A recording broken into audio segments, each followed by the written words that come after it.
Hello my dear student, नमस्कार and जय हिंद मेरे प्यारे बच्चों। स्वागत है आपका एक बार फिर से अपने चैनल मैथ्स का अड्डा में। बच्चों, आज के लेक्चर में हम पढ़ने वाले हैं डेरिवेटिव ऑफ पैरामेट्रिक फंक्शन।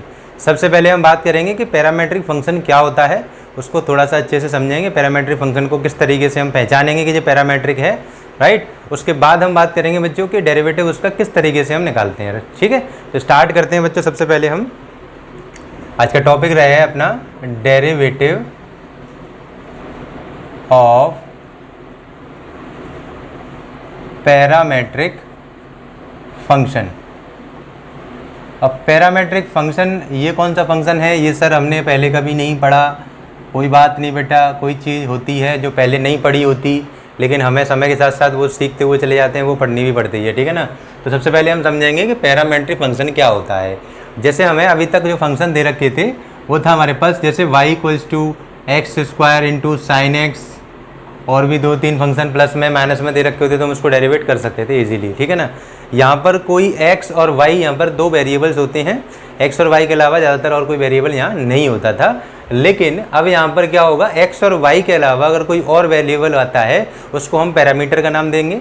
जैसे x equals to a cos theta, ठीक है ना। ए यहाँ पर कांस्टेंट रहेगा और थीटा जो है बच्चों जिस फॉर्म में, यानी कि जो फंक्शन है जिसको जो एंगल है हमारे पास को जो है वो हमारे पास थीटा है, तो वही हमारे पास पैरामीटर का काम करेगा। क्योंकि जब तक ये डिफाइन नहीं होगा एंगल, तो कॉस की वैल्यू हम नहीं पता कर पाएंगे, ठीक है ना।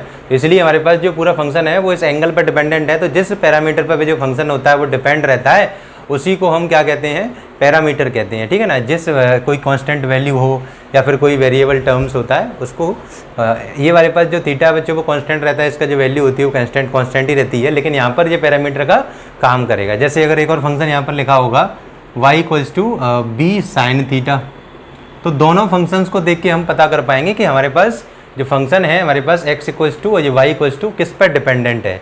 यहाँ पर a और b ये भी पैरामीटर का काम कर रहे हैं, लेकिन ये ऐसे पैरामीटर जिनको हम कंसीडर करके चलेंगे ये कांस्टेंट है, लेकिन डिपेंडेंट जो है वो फंक्शन वो किस पर रहेगा, इस थीटा पे।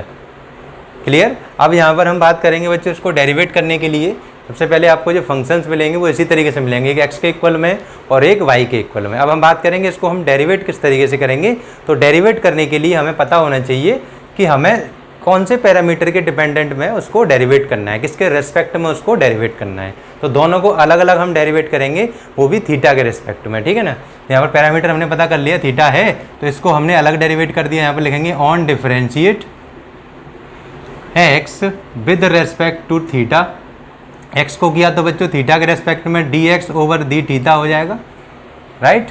दूसरा हमारे पास इसका करेंगे तो ये तो सेम रहेगा, कॉस थीटा का हो जाता है साइन थीटा, और थीटा के रेस्पेक्ट में माइनस का साइन थीटा होता है। और थीटा का रेस्पेक्ट में जब थीटा का करते हैं, यानी कि जिसके रेस्पेक्ट में उसी का फंक्शन करेंगे, उसी फंक्शन का डेरिवेट करेंगे, तो आंसर हमारे पास 1 रहता है, राइट। जैसे x के रेस्पेक्ट में x का डेरिवेटिव 1 होता है, t के रेस्पेक्ट में t का डेरिवेटिव 1 होता है, थीटा के रेस्पेक्ट में इसी तरीके से थीटा का डेरिवेटिव 1 होगा, ठीक है ना। इसी तरीके से बच्चों हम इसका करेंगे on differentiate y with respect to what, with respect to theta, ठीक है ना। तो y का हो जाएगा dy ओवर डी थीटा, और इधर आ जाएगा बच्चों b का b साइन थीटा का हो जाएगा कॉस थीटा, और थीटा का फिर से थीटा के रेस्पेक्ट में 1 हो गया। तो 1 को फिर हम लिखें या ना लिखें। अभी हमें बच्चों मेनली जो वैल्यू निकालनी होती है वो हमें dy ओवर dx ही निकालना होता है। तो सपोज इसको हमने फर्स्ट फंक्शन माना इक्वेशन, इसको हमने सेकंड माना, तो हमने क्या किया बेटा, हमें चाहिए dy अपॉन dx। क्या चाहिए बच्चों, dy ओवर dx, और dy ओवर dx चाहिए तो y का जो टर्म है वो ऊपर आएगा, x वाला टर्म जो नीचे आएगा। इसलिए हम क्या करेंगे, on dividing equation second by first, ठीक है ना। सेकंड का डिवाइड लगाएंगे फर्स्ट से, तो ये हमारे पास dy ओवर डी थीटा आ जाएगा। लेफ्ट हैंड साइड का डिवाइड लेफ्ट हैंड साइड से लग जाएगा, और राइट हैंड साइड का डिवाइड जो वैल्यू है ये तो पॉजिटिव में है, राइट हैंड साइड की लग जाएगा, ठीक है ना। a अपॉन माइनस का a अपॉन साइन थीटा, तो डी थीटा से डी थीटा कैंसिल, हमारे पास आया dy over dx equals to cos theta upon sine theta. बच्चों हमारे पास कॉट हो जाता है, तो माइनस का b upon a cot theta is your final answer. इस तरीके से हम डेरिवेट करते हैं बच्चों, और ये हम इस तरीके से आंसर निकालते हैं। दो हमारे पास अलग अलग फंक्शंस मिलेंगे और उनके अंदर एक एक पैरामीटर छुपा होगा, ठीक है। उसी के रेस्पेक्ट में आप अलग अलग दोनों का डेरिवेट करेंगे, फिर दोनों को बाद में डिवाइड लगा देंगे। डिवाइड लगाने के बाद आपको निकालना dy ओवर dx ही है। तो ये एक फंक्शन हमारे पास हो गया और उसका डेरिवेटिव हो गया। इसके बाद हम बात करेंगे बच्चों एनसीईआरटी क्वेश्चंस जो इन्हीं पर डिपेंडेंट है पूरी की पूरी अपनी एक्सरसाइज, ठीक है। तो कुछ चीज़ें वहाँ से और क्लियर होंगी, जैसे हमारे पास कौन सा, क्योंकि हमारे पास बच्चों फंक्शन है, फंक्शन के अंदर पैरामीटर को पहचानना वैसे तो बड़ी बात नहीं है, लेकिन हमें क्या करना होगा, क्वेश्चन सीखते जाएंगे, क्वेश्चन करते जाएंगे, उसके साथ साथ हमें और अच्छे से क्लियर होता जाता था कि हमारे पास कहाँ किस के रेस्पेक्ट में हमें इस फंक्शन को डेरिवेट करना है। कभी थीटा के में करना पड़ जाएगा, कभी टी के रेस्पेक्ट में करना पड़ सकता है, ठीक है ना, इस तरीके से। चलिए, तो सबसे पहले हम एग्जाम्पल लेते हैं। एग्जाम्पल तो मैंने वैसे एक ले लिया, अब मैं अपनी एनसीईआरटी से क्वेश्चन लेता हूँ। NCERT exercise 5.6 question number first ले लिया बच्चों। x equals to 2at twice of at, y equals to at की पावर 4, ठीक है ना। अब जो t है बेटा, t पे स्क्वायर है, तो अब यहाँ पर a और a तो हमारे पास कांस्टेंट रहेगा, क्योंकि हमारे पास जो मेन हमारे पास जो वेरिएबल है वो t है, जो t की पावर जो है इधर 2 है इधर 4 है, तो इसको हम कांस्टेंट नहीं मान सकते। कांस्टेंट उसको मान लेंगे जो हमारे पास मेन फंक्शन होगा, उसको हमें क्या मानना होगा, पैरामीटर मानना होगा, ठीक है ना। बाकी जो एज इट इज़ यानी कि छोटा छोटा टर्म रहेंगे वो अपना कांस्टेंट मान के उनको चलते रहेंगे, ठीक है ना। अभी हमें डेरिवेट करना पड़ेगा बच्चों इसका on differentiate x with respect to t, तो ये हो जाएगा dx ओवर dt। 2a है हमारे पास, ये तो कांस्टेंट है, ये तो आगे रहता है डेरिवेटिव करने के लिए। अब t के रेस्पेक्ट में t स्क्वायर का हो जाएगा 2t, सिंपल्स, ये बन जाएगा 4 times of at dx upon dt का वैल्यू। इसको हम फर्स्ट इक्वेशन का नाम दे देंगे, इधर ऐसी को हम दोबारा से डेरिवेट कर देंगे इस साइड में।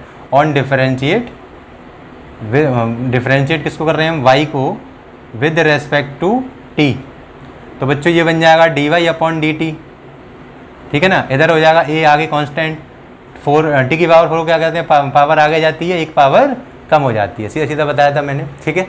इतना हमारे पास होने के बाद ये बना हमारे पास 4at की power 3 dy over dt, right. ये हमारे पास सेकंड फंक्शन हो गया। तो मेनली हम डिवाइड लगाते हैं सेकंड का फर्स्ट से, तो ये हमारे पास dy ओवर dt, ऐसे तो कट के dy ओवर dx के रह जाता है, चलो एक और स्टेप ले लेते हैं हम, dy ओवर dt और ये dx अपॉन dt, dt से dt तो कैंसिल ही हो जाएगा। ये हमारे पास 4at की पावर 3 ऊपर और 4at उसकी पावर 1 नीचे, तो dt से dt कैंसिल कर देते हैं हम, तो ये हमारे पास dy upon dx equals to निकल के आ जाएगा बच्चों, 4a से 4a कैंसिल और t से एक t की पावर 3 में से कैंसिल, तो यहाँ से t की पावर 2, बस simple.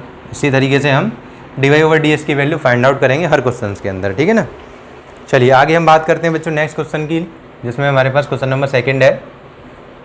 x equals to a cos theta, y equals to b cos theta, ये भी कॉस थीटा ही है, ठीक है ना। चलिए, तो अभी ऐसा क्वेश्चन हमने लिया था, आई थिंक आपको याद हो तो, लेकिन वहाँ पर बस मैंने साइन ले लिया था एग्जाम्पल में, इधर साइन ले लिया था उधर कॉस ले लिया था, ठीक है। चलिए, तो इसी तरीके के फंक्शन का डेरिवेट करेंगे तो यहाँ पर भी हमें सिंपल पता चल जाएगा कि थीटा के रेस्पेक्ट में इसको डेरिवेट करना है, तो ये हो जाएगा dx अपॉन डी थीटा। बाकी का काम तो जो लिखने का है वो तो अब कम ही हो गया है, आप अपना लिख लेना, ठीक है ना। ये a का a कॉस थीटा का हो जाता है बच्चों माइनस का साइन थीटा, राइट। इसका करेंगे तो dy over D theta, theta के रेस्पेक्ट में कर रहे हैं ना हम, कॉस थीटा का जी माइनस का sine theta, right. dy upon divide लगा देंगे सेकेंड y फर्स्ट, इसको फर्स्ट मान लिया, इसको सेकेंड, तो dy ओवर dx से बचेगा, डी थीटा से डी थीटा कैंसिल हो जाएगा, dy वाला जो टर्म है वो ऊपर रहेगा माइनस का b साइन थीटा अपॉन ये माइनस का a साइन थीटा नीचे, साइन से साइन कैंसिल, माइनस से minus cancel, answer dy over dx equals to क्या निकल के आया, dy over dx equals to निकल के आया b अपॉन a, यही अपना फाइनल आंसर माना जाएगा, राइट। इस तरीके से बच्चों हम यहाँ डेरिवेट करना सीखते हैं। आगे और क्वेश्चन ट्राई करेंगे फटाफट से, वीडियो को पॉज करके आप नोट डाउन कर लिया करें, pause the video and note it down. थोड़ी बहुत इंग्लिश हम भी बोल लेते हैं। चलिए आगे हम बात करेंगे third question, x equals to sine t, right, and y equals to cos 2t, ठीक है ना। चलिए सिंपल है, ज़्यादा टिपिकल, ज़्यादा हमें लोड लेने की ज़रूरत भी नहीं है। x का हमें इधर x का डेरिवेट करना है t के में, इधर भी y का करना है, इधर भी t के रेस्पेक्ट में करेंगे, तो ये बन जाएगा dx अपॉन dt x का, और sin t का करेंगे तो बच्चों cos t हो जाएगा, सीधा सीधा सिंपल।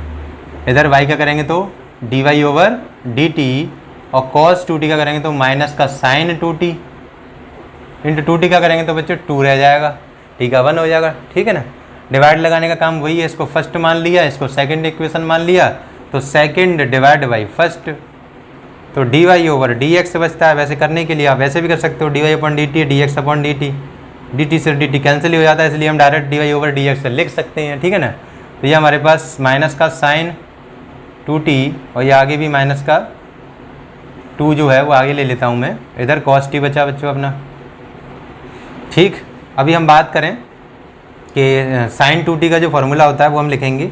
उससे पहले मैं dt से dt कैंसिल कर देता हूँ, dy ओवर dx निकाल देता हूँ, माइनस का 2 है, साइन 2x का जो फॉर्मूला होता है बच्चों वो होता है 2 sin x, यानी कि 2 sin t into cos t। ये मैंने क्यों लगाया, क्योंकि नीचे वाला जो cos t है वो कैंसिल हो जाएगा, आंसर रहेगा अपना 4 माइनस का sin t, यानी कि माइनस का 4 sin t बोल सकते हैं, ठीक है ना।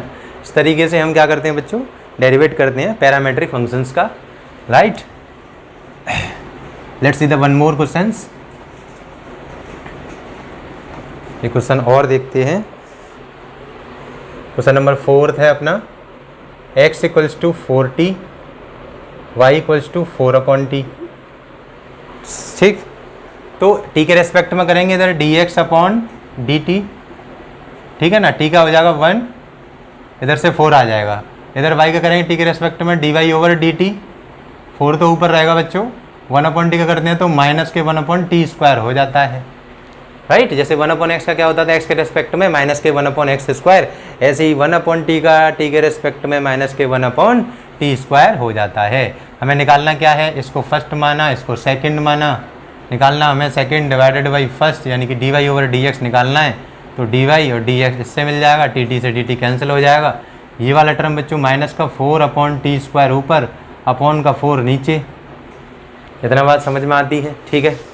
इतना अगर क्लियर है तो हमारे पास इसका प्रोडक्ट इसमें होता है, इसका ऊपर होता है, तो करने को हम 4 से 4 काट देंगे तो माइनस के 1 अपॉन टी स्क्वायर रह जाएगा बस। तो ये अपना dy ओवर ds की वैल्यू बन जाएगी, ठीक है ना। इसी तरीके से हमारा जो डेरिवेटिव है बच्चों पैरामेट्रिक फंक्शंस के वो हम कंप्लीट करेंगे, राइट।